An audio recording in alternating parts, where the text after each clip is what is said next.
O estranho da casa ao lado.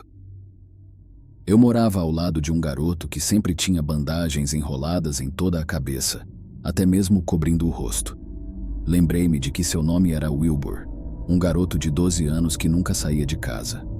Às vezes, ele olhava pela janela de seu quarto, no último andar, para todas as crianças que brincavam do lado de fora, enquanto Wilbur ficava sentado observando. Lembrei-me de que suas janelas tinham barras de metal, portanto, não havia como ele sair pelas janelas do quarto. Às vezes nós nos comunicávamos escrevendo um para o outro em pedaços de papel, já que o Wilbur não podia me ouvir porque a janela estava trancada. O Wilbur só faz isso quando seus pais não estão por perto, pois eles são estranhos. Sua mãe e seu pai eram daqueles pais loucos por ciência e química, segundo Wilbur. Eles ficavam no porão e trabalhavam dia e noite, exceto nos momentos em que precisavam dar comida a Wilbur diariamente. Eles não o tratavam como um animal. Seus pais eram apenas muito ocupados. Eles disseram a Wilbur que ele não deveria sair de casa para fazer contato com ninguém até que seu rosto melhorasse. Ele me contou que, acidentalmente, escorregou em um dos produtos químicos dos pais e caiu de cara no chão, arruinando sua aparência. E seus pais temiam que ele fosse ridicularizado pelas outras crianças da vizinhança. Lembro-me de uma vez em que algumas crianças mais velhas estavam jogando pedras e seixos em suas janelas, rindo e apontando para Wilbur enquanto ele olhava para elas. Ele me disse que eles faziam isso algumas vezes, mas que já estava acostumado. Mas para mim ele é uma ótima pessoa, e continua sendo até hoje. Nunca entrei em sua casa, mas ele me mostrou algumas coisas legais que colecionava, como revistas em quadrinhos. Ele tinha um monte deles, da Marvel, da DC e de outros quadrinhos que não eram de super-heróis. Ele era um grande fã de super-heróis e até disse que se sentia como um super-herói. Um ser humano normal que foi afetado por produtos químicos perigosos e depois se tornou um super-herói poderoso. Certa vez, ele escreveu em um pedaço de papel e o colocou na janela enquanto fingia ser um super-herói. Eu tinha uma coleção de bonecos de ação e videogames que impressionavam Wilbur. Ele me disse que nunca tinha jogado um único videogame na vida, o que foi muito triste. Ele também me disse que a babá tirava os jogos dele antes que ele pudesse jogá-los e os queimava na frente dele. Wilbur tinha uma babá malvada chamada Senhorita Fitzgerald, uma senhora alta e malvada que nunca gostou de crianças. Isso começou antes de seu rosto ficar bagunçado, ele me contou. Ela era basicamente o pesadelo de toda criança, de todas as coisas que ouvi dizer que ela fez. A senhorita Fitzgerald já tinha sido babá de muitas crianças antes, e acredite, não era nada bonito. Wilbur me disse que a última criança que ela cuidou, uma menina de 4 anos, ela a fez passar por 7 horas de inferno. Wilbur disse que a senhorita Fitzgerald a deixou faminta e cercou sua cama com algumas armadilhas para ursos. E o pior que aconteceu foi que os pais não sabiam de seu ato. Ela mentia para eles, só para receber o pagamento. Todas essas coisas que ouvi dizem que ela é uma mulher cruel e sem alma alguma, e agora ela tinha que ser babá desse pobre rapaz. Wilbur tinha idade suficiente para tomar suas próprias decisões, com exceção de algumas, mas seus pais aparentemente contrataram uma bruxa má. Os pais tiveram que ir ao Texas para uma convenção de cientistas, então Wilbur ficou sozinho com ela. Certa vez eu estava escrevendo sobre ela para mostrar a ele, mas então vi a senhorita Fitzgerald puxando-o com força para longe da janela, e esse foi o resto do meu dia sem falar com ele. No dia seguinte, quando olhei pela janela para ver Wilbur, vi alguém deitado em sua cama.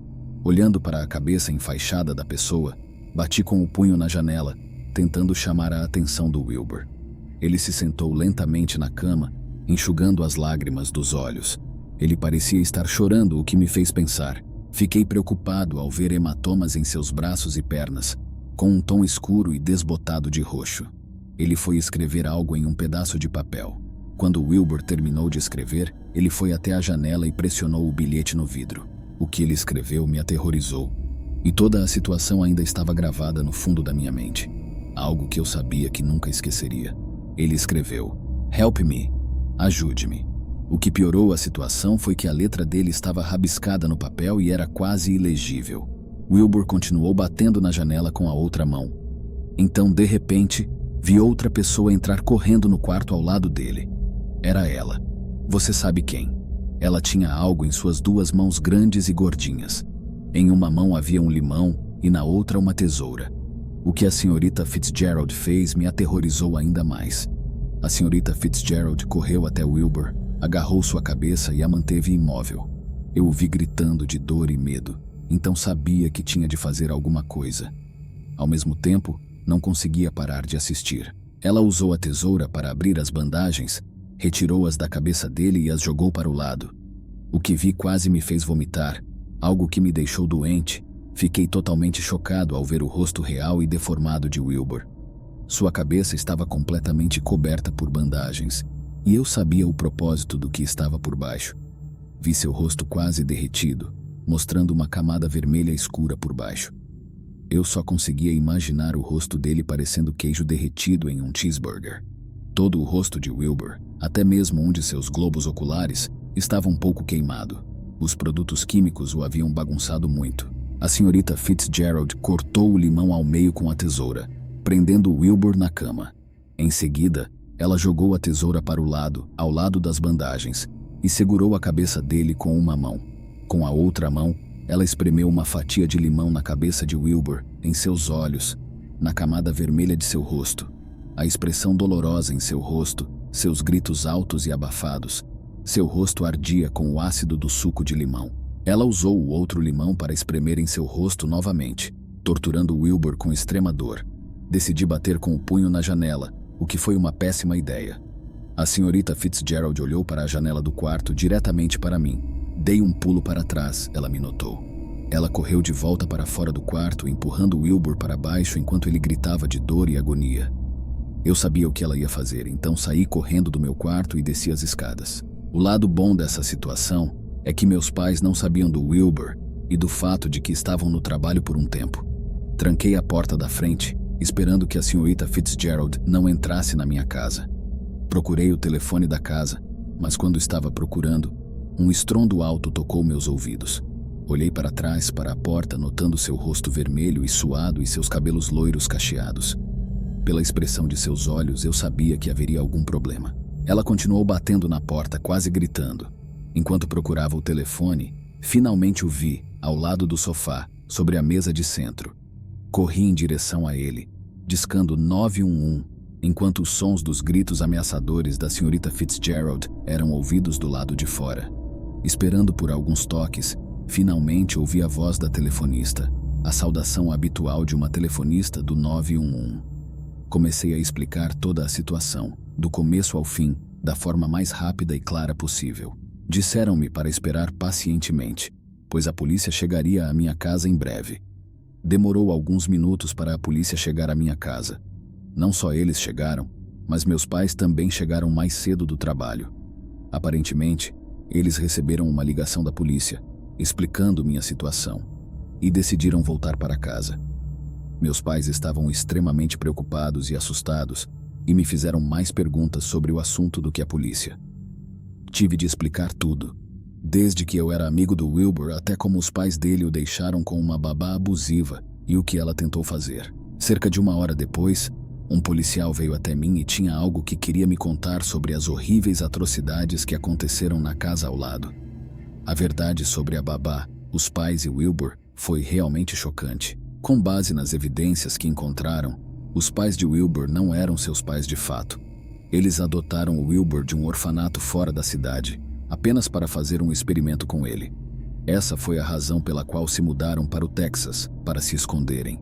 A babá, a senhorita Fitzgerald, também fazia parte do experimento. Na verdade, Wilbur não foi o primeiro garoto a ser adotado pelos cientistas. Eles haviam feito experimentos ilegais com esses órfãos, para descobrir quanta dor uma criança pode suportar antes de morrer, com base na causa da morte e na idade da criança. 38 crianças com idade entre 2 e 13 anos foram dadas como desaparecidas, e Wilbur era uma delas. Havia câmeras de segurança do lado de fora e do lado de dentro da casa. No momento, eles prenderam a senhorita Fitzgerald por crueldade infantil e pela morte de muitas crianças, e estão trabalhando para encontrar os 2 cientistas. Tudo isso, e eu era amigo de alguém que teria sido morto se eu não chamasse a polícia.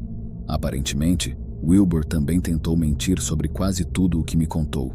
Ele estava tentando se proteger. Ele foi enviado para uma nova família de confiança, um casal que morava fora da cidade. Desde então, nunca mais o vi, até agora. 20 anos depois, fui a um bar para tomar alguns drinks sozinho, quando um homem se aproximou de mim. Lembra de mim? Disse ele, aquele homem familiar sorrindo para mim. Sorri de volta, percebendo quanto tempo havia se passado desde a última vez que vi Wilbur. Na verdade, ele parecia um homem bonito e saudável agora, sem os curativos. Ele era um homem de cabelos castanhos com olhos azuis celestes, quase parecia um completo estranho. Depois disso, conversamos e bebemos alguns copos, finalmente falando um com o outro pessoalmente. Wilbur e eu sabíamos que ninguém tentaria nos separar. Os cientistas e a babá provavelmente estão trancados neste momento. Afinal, eu ainda não conseguia parar de pensar no fato de que esse homem teria sido morto se eu não tivesse ajudado a salvar sua vida.